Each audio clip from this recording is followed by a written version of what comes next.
Yan po, mga kababayan, naikot ko na. Wala doon sa taniman, wala doon sa ulingan. Saan kaya? Dahil grabe, nakapadlock. Nasa bayan kaya?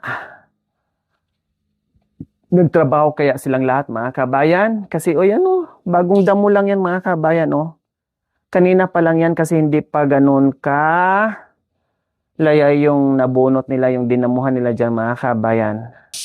Bagong damo lang yan, pero wala. At hanapin natin, bababa tayo sa sibol.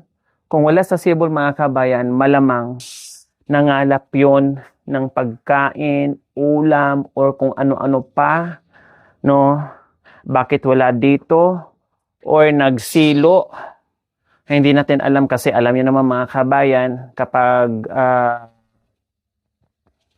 madat na natin sila dito na wala, ay galing sila sa pangangalap ng makakain nila. So ngayon punta natin sa sibol kasi wala na tayo choice kasi hindi natin alam. Hindi naman natin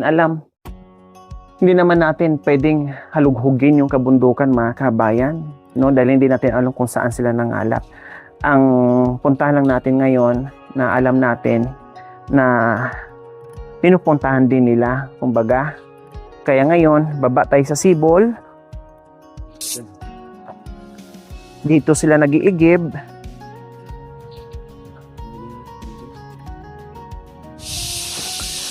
Dito daw tayo daan, mga kabayan.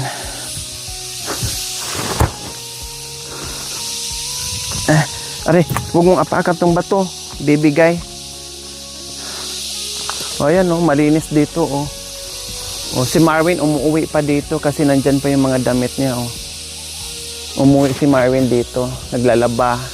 Siguro kumukuha ng damit niya. Nagpapalit ng damit niya, mga kabayan. Ngayon punta tayo sa sibol. Kung wala dyan, wala. Hindi na natin alam.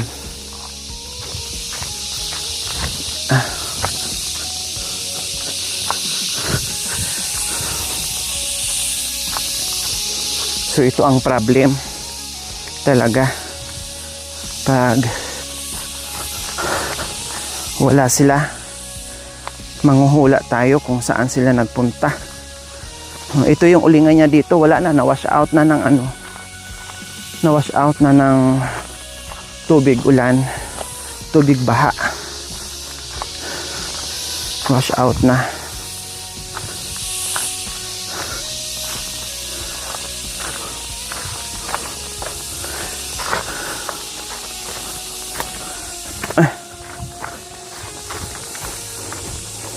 Diyos ko, sana kung nandito lang sa sibol. Saan na ba yung daan?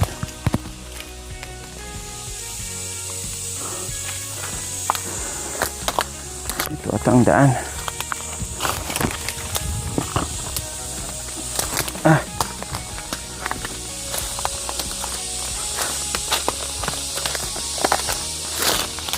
Aray.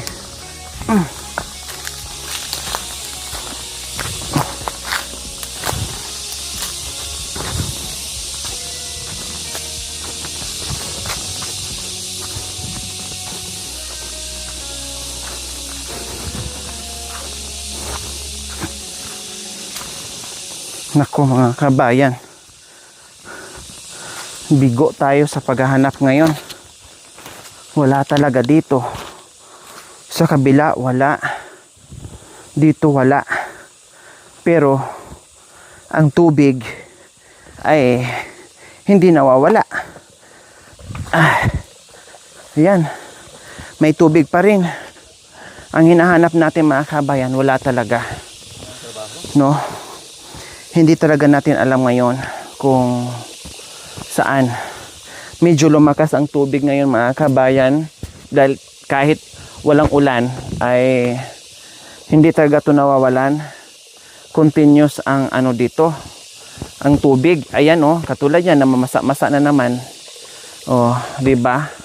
Dahil dyan mismo sa puno na yan ay dyan galing yung kanyang tubig, mga kabayan. Kaya nakakasurvive siya kapag El Nino. na hindi talaga siya maalisan ng tubig. Alam nyo po, last time, di ba? Nung naglaba kami dito ni Tatay Romy, mayroon tong siniminto nila. May punduhan. Ngayon wala na kasi na-wash out din ng tubig. Inaanod. Siniminto nila yan dyan mga kabayan. Siniminto nila yan. Tapos nilagyan ng mga tabla, simento. Pero wala na. Tinangay ng tubig at importante na natili yung yung tubig. Ayan, malinis na rin pati yung nagkatubig na rin. No, nagkatubig na rin siya mga kabayan, malinis na. So saan kaya sila? Baka si Kuya Bintot po mga kabay may trabaho. Tapos sinama si Tatay Romy, baka nag-uling. Sinama si Tatay Romy, hindi natin alam, baka nandoon sa dating pinuntahan namin na super layo yung mga kabayan, no? Na ang daan ay dito.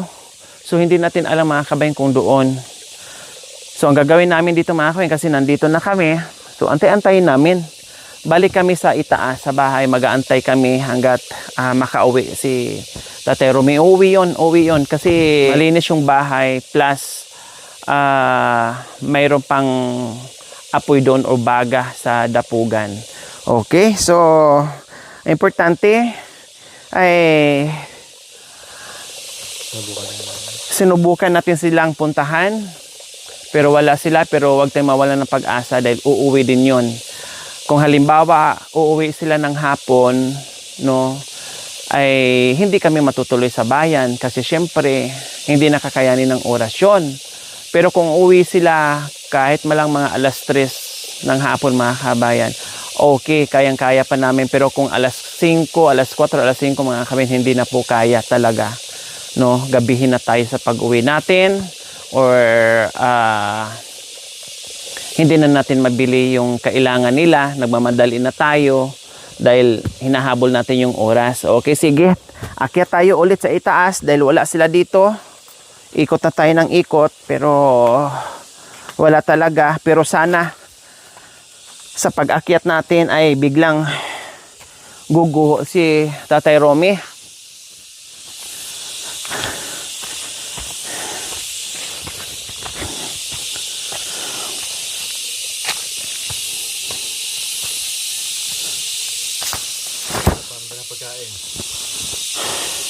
Diyos ko mga kabayan, anong oras na?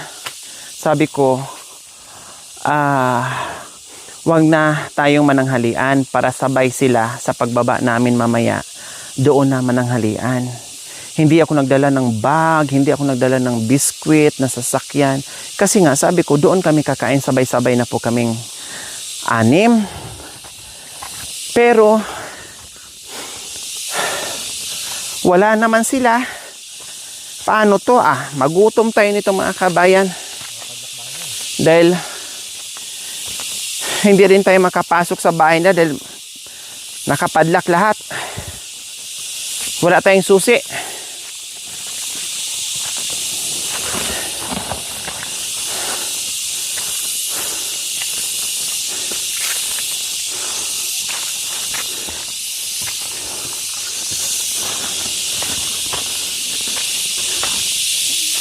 Wala talaga mga kabayan.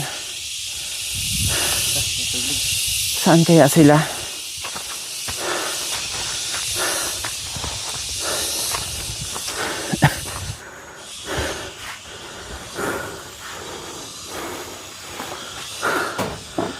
Pagkain.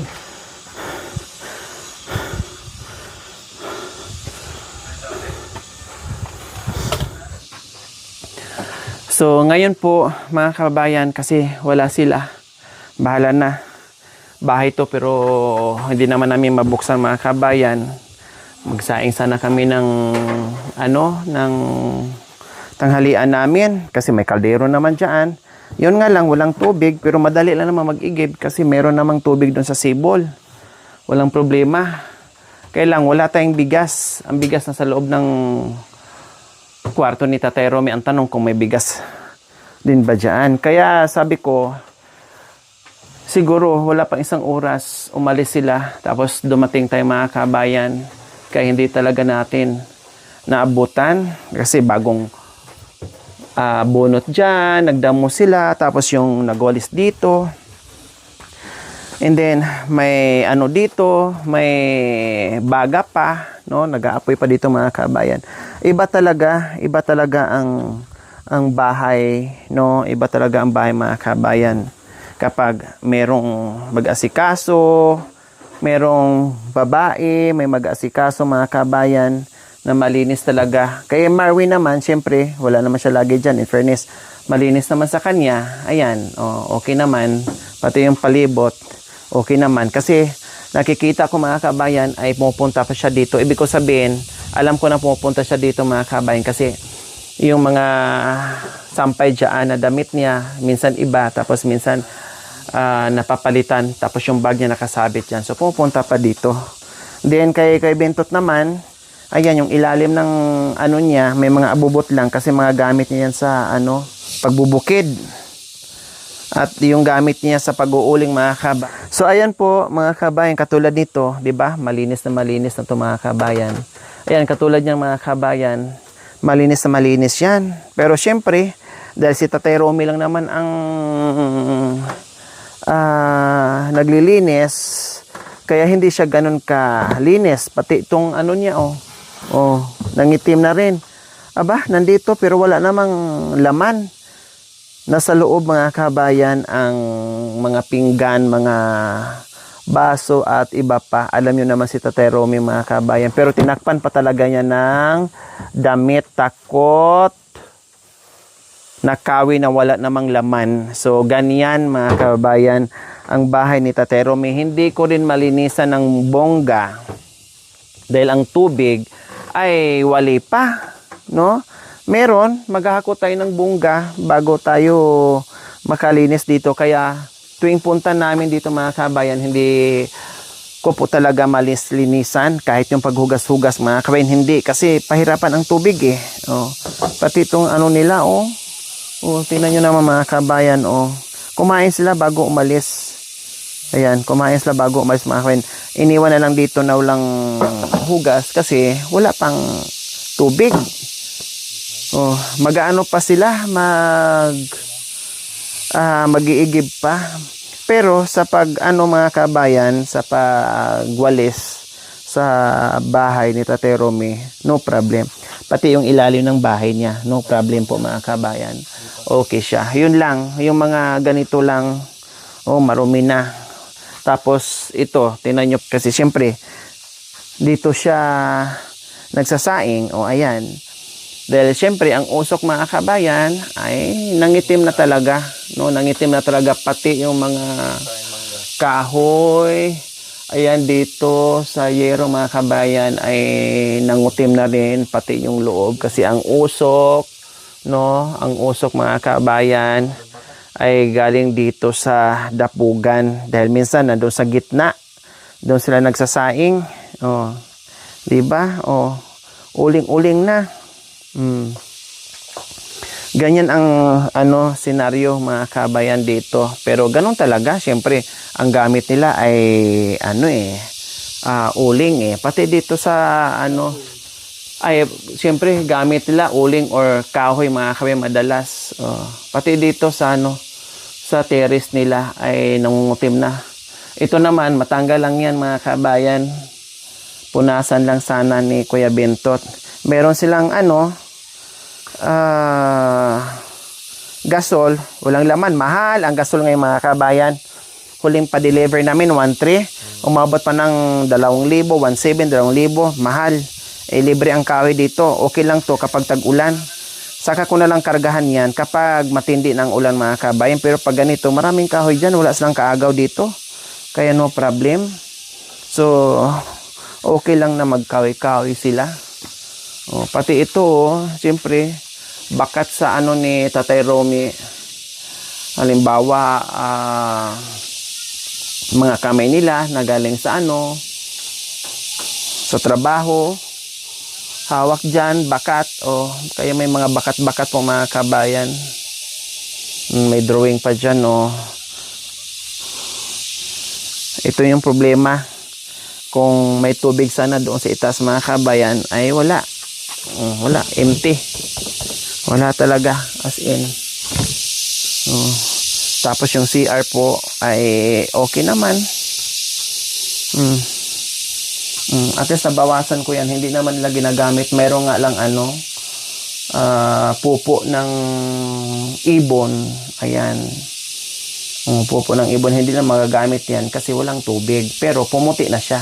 Alikabok na lang yan ang nandiyan mga kabay. Kasi siyempre hindi mo mahugasan. Walang tubig. Nakaabang nga ang gripo, pero ang pinanggalingan ng gripo ay walang tubig. Pati dito mga kabayan, in fairness, malinis din dito. Kasi sabi ko, huwag kayo magtambak ng mga kung ano-ano dyan. Kasi tirahan ng ahas, delikado. Kailan din ang makagat dyan. Isarado lang natin to. Ang ingay ng kuliglig. Pero may napansin ako mga kabayan, no? Buti lang umikot ako dito mga kabayan. May napansin ako dito sa likod. Ano nangyari dito sa pintuan ni Tatay Romy? Bakit naging ganito na iba ang kulay? Tapos hindi na yung original na plywood, bakit may na ito? May bitak. Ayan hindi ito original mga kabayan. Ito yung original, pero ito hindi. So, ano nangyari? Bakit may ito? May basag mga kabayan. Halos kalahati ang natanggal dito. Ano nangyari? Di ba? Kung hindi ako umikot dito mga kabayan, hindi ko to napansin. Ngayon ko lang to napansin. No, umikot ako, buti na nag-tour ako mga kabayan at nasilip ko ito. Ayan initak ba to? Sinuntok? Hinampas? Na bakit nagkaganyan-ganyan na mga kabayan at natanggal yung kalahati? Kaya pinapala na lang ng ibang kulay. Ito, kaya nagkulay blue. Pinapala na lang mga kabayan. Ano kaya nangyari dyan? Itatanong ko ni Tatay Romy yan. Bakit naging ganyan yung bintana ng kanyang bahay? Buti nga dito, wala na mga sabit-sabit dito kasi sabi ko huwag magsabit-sabit dyan. Magsabit lang dyan kung merong isasampay. Kaya ayan, may mga hangin na natira dyan. So, ayan ang itatanong natin ni Tatay Romy, bakit itong bintana ay nasira. Ito yung original dito sa kabila, ganyan ang kulay noon. Ito, walang sira mga kabayan. Di ba? Pero yun iba, tinapala na lang ng ibang kulay. Tapos, sino kaya ang nag-drawing dito? Ang galing talaga, Ay, ang ganda ng kulay, dinumihan, uling. Sino kaya ang nag-ano nito? Si Tatay Romy na naman may kapakanan nito mga kabayan. Then yung din niya dito mga kabayan, tingnan nyo naman po. Yung pintuan niya dito, doble-doble ang alak. Butas doon, butas dito, pero nasaan yung kadena dito mga kabayan. Ganyan siya katindi kapag umalis mga kabayan, kailangan doble-doble ang lock. Di pa siya kontento mga kabayan, talagang meron pang tali sa styrobox mga kabayan na dinoble niya. Samantalang ang laki na, kung gustuhin naman talaga, ay Diyos ko, bakit ba isang tadyak lang yan ay wala na. Di ba?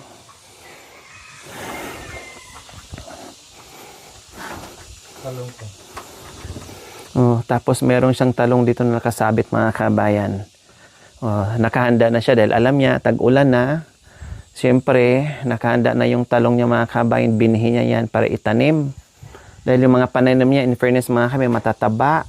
Nagsilitawan na. Ang ganda. Nakita natin kanina. Matataba yung mga tanim ni Tatay Romy. At nakahanda na rin ang pangsilo. Bagong gawa mga kabayan. Ayan Dahil alam niya ay marami na naman bayawak kapag tag-ulan mga kabayan. Maglabasan na naman, kaya nakaready ang pangsilo. Dahil yan talaga sila eh. Tapos ito, akala mo, anong meron dyan? Oh, ang laki ng kadena, di ba? Pero ang nandyan mga kabayan, mga kaldero lang niya. Yung dati mga kaldero na yung hinugasan namin ng bonggang-bonggang dami, akala mo may-ari dati ng karinderya na sa dami-dami ng kanilang kaldero. O, pahinga muna kami mga kabayan. Pahinga muna, antay-antayin muna natin sila. Tapos dito may mga sabit-sabit, ayan. Dahil nagtatrabaho sila.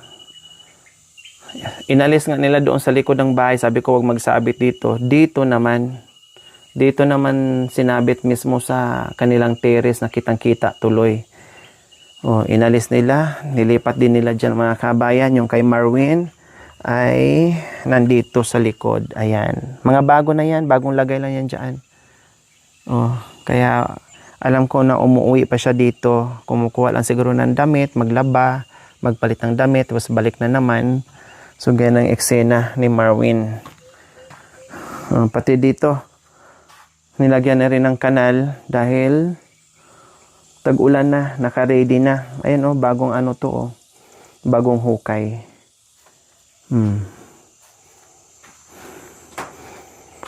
Isang oras na mga kabayan, wala pa si Tatay Romy. Oh, bakit ito may butas din? Bakit ito may butas? Ano to? Oh, pati nga ito mga kabayan, oh. May butas. Hindi ko, butas? Ano, butas? O ano ba tong nandito sa ano, sa gilid ni Marwin? Butas o silipan? Ano ba to? Kamera? O ano ba yan? Sniper? Ano ba tong sa ano ni Marwin? Sa likuran ng bahay niya, may sniper yung bahay niya mga kabayan. May kamera na naka lagay dyan. Silipin nga natin. Ay, hindi ko rin masilip mga kabayan kasi may kurtina. Mukhang may sniper dyan, oh. Kamera sa likuran ng bahay ni Marwin. So, okay naman yung palibot. No problem. Malinis. Kahit si Tatay Romy lang dito mga kabayan ay makitaan naman talaga natin na malinis yung ano niya, yung bahay niya kahit papaano. Doon lang. Pagdating sa kusina, siyempre iba ang kilos natin. Saka iba yung linis. Talagang ganun talaga mga kabayan. Pero pag minsan naman mga kabayan, sipagin siya kahit papaano. Minsan malinis niya. Pero sa pagwawalis, no problem. Kayang-kaya po yung mga pati yung paghuhugas. Walang problema sa kanya. Oh. Ayan, pati yung mga halaman namin dyan mga kabayan, oh, tumubo na yung mga yung tubo ni Mami D. Oh, yung tubo ni Mami D na tinanim ni Mami D yung nakaraan dito sa kanina na Terry, malaki na din. Then yung pananim namin ni Mami D dyan na palong, ayan, yung mga kamatis wala na, syempre lipas na rin yung mga kamatis. So ayan po mga kabayan, wala tayong makikita ngayong mga magagandang papaya kasi mga gulang na at magpalit ng ano yan. Kumbaga magtanim na naman ulit, bagong binhi. Oh, okay, so ayan na po mga kabayan habang tayo ay nag-aantay sa kanila. Babay po muna.